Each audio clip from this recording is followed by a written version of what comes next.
Manaja tompolahy, makasitraka tompoko vavy. Tafaradalina indray tsika ao anatin'ity fandarana zany malaza ity. Fandarana zay nakana loha hevitra iray ahafahantsika mitondra fandalinana mahakasika ny fiainan'ny firenena. Amin'ity androany ity dia hifantoka amin'ny soatoavina sy ny kolotsaina sy ny fiainana ara-panahy malagasy sy ny zavatra lalovana ankehitriny isika. Maninona isika no miresaka amin'izany?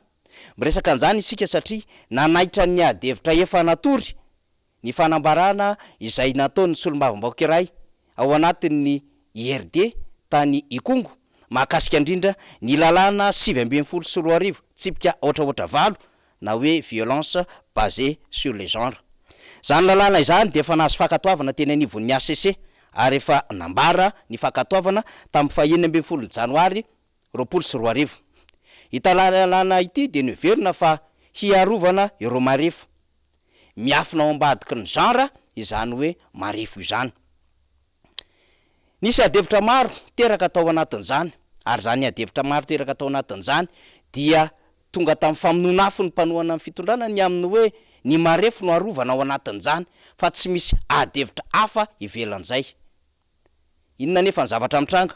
Roa taona aty aoriana zany fandanina ny lalàna sy fampianana zany lalàna izany dia nisy ny fanambarana zay nentin'ny teo anivon'ilay solombavambaoka. Hoenotsika ao anatin'ny segondra vitsy izany mba hahafantarantsika sy hitondrantsika ny adevitra. Fatao koa misy lalàna tsy azoazoko zay VPC zao lalàna momba ny violence sur les genres zany hoe fandikandreo anazy amin'ny teny gasy de hoe arovana ny olo amin'ny herisetra amin'ny mahalasy mahavavy. De za koa tsy mifidy an'iny. Ino ny antony tsy mifidiko an'iny? Za ny politika ataoko politika misy etika, politika misy moraly. Fa tsy hoe rehefa magnano politika anao de agnaraka ny agegen'olona tandafy tany, agnaraka ny agegen'ny mpamaty hoe mamatsy vola zao de tsy maintsy arahana sitrapony sy razaka agny.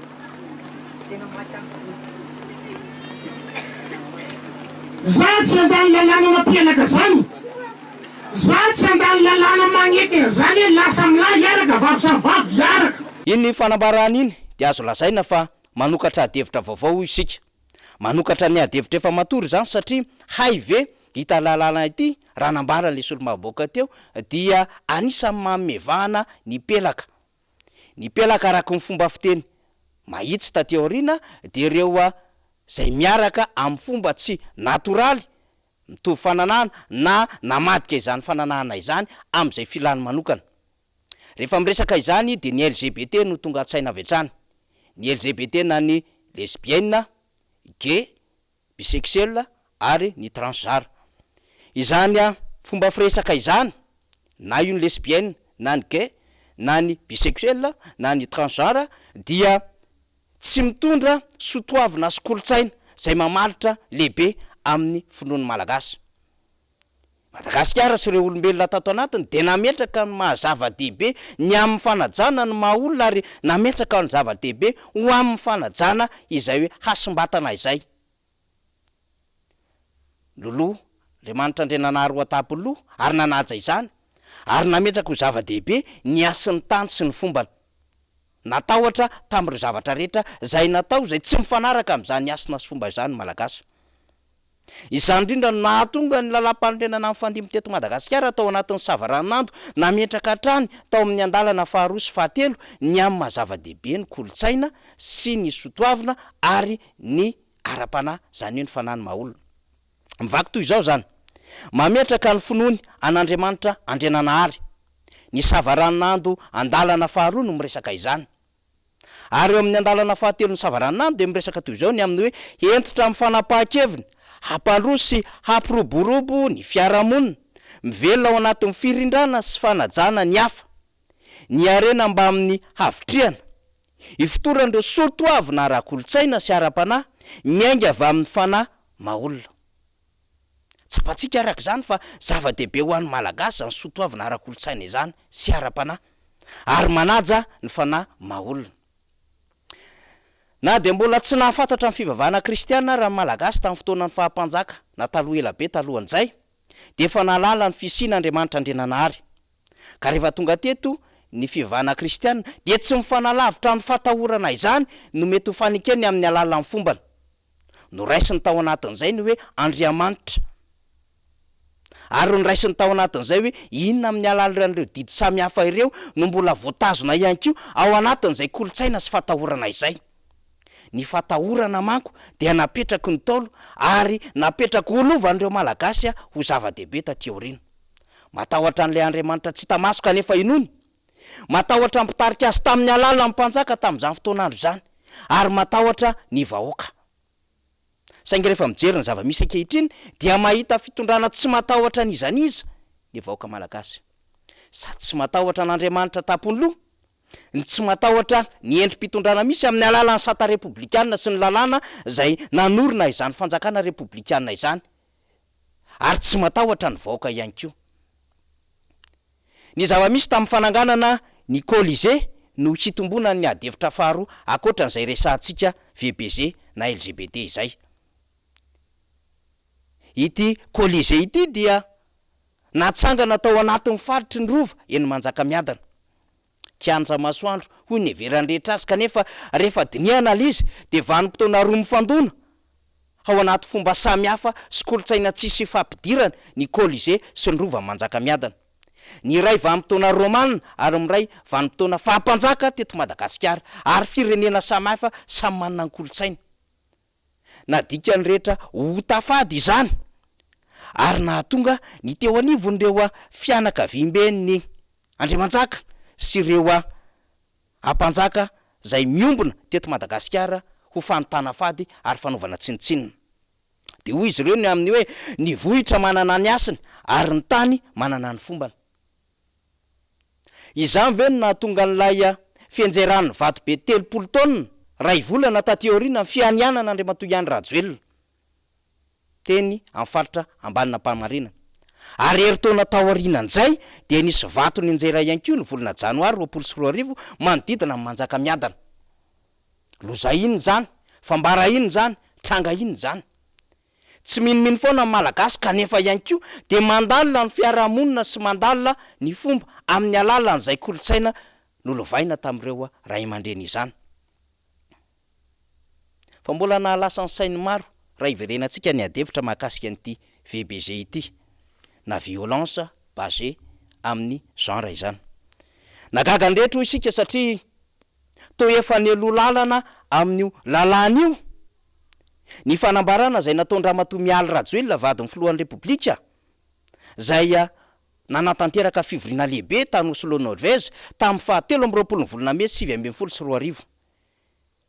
Conférence internationale sur les VBG no natrehana tamin'izany. Fa tao anatin'izany izy dia nanana anjara fitenenina ny amin'ny hoe manohitra ny herisetra izay atao amin'ny marefo sy tsy fanajana ny zon'olombelona ao anatin'izany ny LGBT. De gaga ny rehetra, ay ve efa nisy fanomanana sady izany ka nininana ampidirina eto Madagasikara fa nosaromana ao anatina lalàna hafa izany LGBT izany amin'ny alalan'ny VBG. Ka rehefa natao ny adevitra dia nekeny maro anisa teo anivon'ny anteny meram-pirenena izany, afa tsy lay solombavimoaka izay ny teny sy ny solombavimoaka dia te anivon'ny mpanohatra izay nanda izany lalàna izany. Zany rehetrarehetra izany dia hitarafany rehetra ny amin'ny hoe voazimbazimba vao hotafady Madagasikara. Arangaranga manko satria firenena mahantra isika ka raha tsy manaiky ao anatin'ny fandaminana vaovao eran-tany na ny nouvel ordre mondial izay ao anatin'izany plan izany itony lalàna VBG izay saromana ao ambadika izany lalàna izany ny LGBT, fa ano no mivola be ary ano no ahafahana manampy dia tsy afaka miara-miasa amin'ireo firenena vaventy sy mahazo loharam-boly Madagasikara.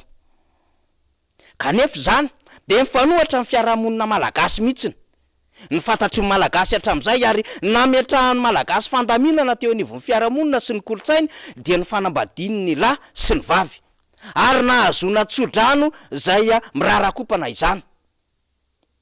Izany dia fantikana ny fanotana fady teto amin'ity Madagasikara ity, izay napetraka ho lalàna mihitsy akoatry ny resaka Colisée, ary miseho amin'ny endrika loza voajanahary taty aoriana zany endrika fanontana fady sy fanimbazimbana ny kolotsaina malagasy izany.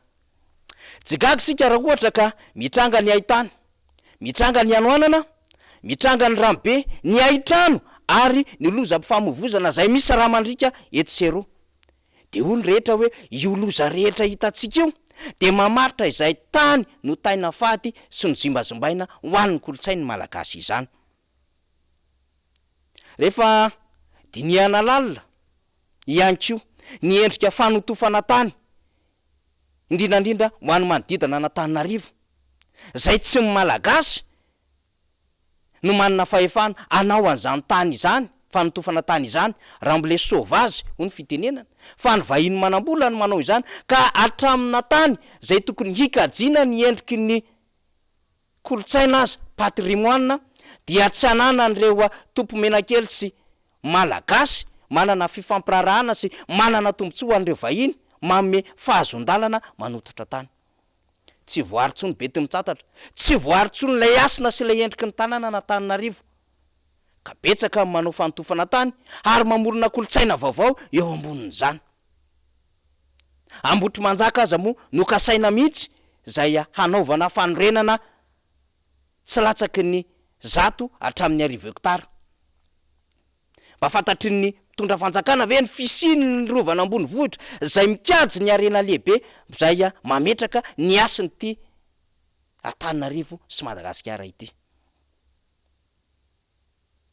Reny rehetra reny zay hoe kolotsaina sy fananana tsy eo an-tanan'ny malagasy itsony satria zava-dehibe eo amin'ny malagasy zany hoe tany izany de mampirisika ny kolotsaina hafa sy ny fanimbazimbana hafa ataona vahiny hiditra eto Madagasikara zay efa manaraka ny lalàna ny nouvel ordre mondial sy manaraka ny lalàna am'izay tsy fampifezan'ny fiarahamonina malagasy itsony fa manaraka am'izay mondialisation na fanatontolona mifandraika indrindra amin'ny fisin'ny vola mirarakompany eran-tany amin'ny alalan'ireo projet samihafa zay ahafahana mamotika an'izany kolotsaina isaky ny firenena izany. De tratran'izany isika eto Madagasikara. Rehefa diniana ny pyramide de stratégie zay atsangany eto ambonin'ny tany ahafahana mitondra fampandrosoana ny firenena dia tsy ahitana taratra fa tena mametraka izany pyramide zany ny fitondrana am'izao fotoana izao. Eo ambonin'izany makony am'izany kisary mamendrika telozoro izany ny fisina vina mazava tsara voalohany, ny fisina iraka mission, ny fisina bu na tanjona, ny fisina tetikady, ny fisina paikady ary ny fampiasana plan d'action na hoe lalakombana mazava tsara ahafahana mametraka an'ireo vavahadinasa. Raha ohatra ka mijery ny UEM isika, initiative emergence Madagasikara dia aminy hoe fahavononana hanandratra amin'ny Madagasikara. Tsy taratra ao anatin'ilay pyramide de stratégie zany. Ary raha mijery isika ny amin'ny hoe velorano na engagement de tsy ahitana taratra am'izany ity ambaratsika ity. Ary raha mijery isika ny hoe fitiavana ny lehibe indrindra de tsy mahita taratra an'izany ny vahoaka. Lavitra zany telozoro ara-stratezika izany ny fomba fijery ny fanjakana. Efa nanana fomba fijery lavitra ny Filomary Karavalomalana raha nametraka ny hoe Madagascar action plan. Dikan'izany diso lalana, diso hevitra mitondra fanjakana ary tsy vitan'izay fa nanimba ny fomba sy ny kolotsaina arak'izay voalaza ao anatin'ny savaranano sy ny fomba mampanaony am'izao fotoana izao. Ny malagasy taloha de nametraka mazava tsara na de mbola tsy nahafantatra ny fisiny fiavana kristianina sy ny fanatontoloana de nahalala sy nahatahotra ny fisiny zany Andriamanitra Andrenanahary izany. Ary zany mbola noraiketina araky ny tantara ato anatin'ny savaranando ny lalam-pandrenana. Natahotra ihany koa ny mpitarika na ny ray aman-dreny amin'ny alalan'ny mpanjaka ary natahotra ny vahoaka.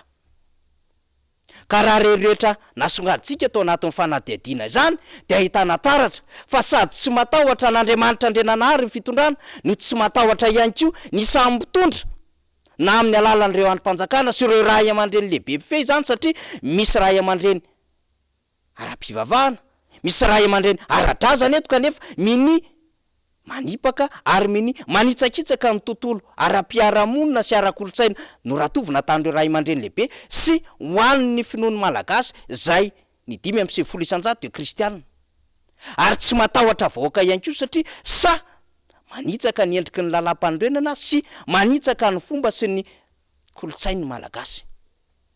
Jegagitsika zany raha toka izao sy am'izao endriny zao ny zavatra mitranga eto Madagasikara. Fantanina mipetraka sy mihoatra rehetra de hoe azon-doza ve i Madagasikara ka potika ny sotoavina ary voatafady ny firenena. Zany ve no antony mahatonga ny fahatrana miopapana? Zany ve mahatonga Madagasikara ololarana avy any amin'ny farany mahakasika indrindra reo zava-misy rehetra, na io kolikoly, na io tsy fahafa-mividy, na io mahakasika indrindra ny PIB, na io ny tahan'ny fantrana sy ny harikarena amin'ny ankapobeny. Satria tsy afaka mandroso itsiny isika fa ao anatin'izay fahampitehana ara-tsosialy, ara-piarahamonina ary ara-pitantanana izay noho ny nafitsika ny mpitondra fanjakana. Mipetraka ho an'ny rehetra zany fanontaniana zany fa no izany ny fandarina zany malaza ny hitondra ny fandalinana sy ny fanadihadiana mba ho takatry ny sainy rehetra ary mba hahatonga ny rehetra hitsakotsako. Toy ny tsatokazo amin'ny sampanandalana, tsy misakana anao tsy handeha fa mitazona ny sainao heritreritra ny amin'ny hoavy Madagasikara ny tinambara ao anatin'izany fandalinana izany. Makasitraka tompolahy, makatelina tompovavy ho an'ny fandarana manaraka indray.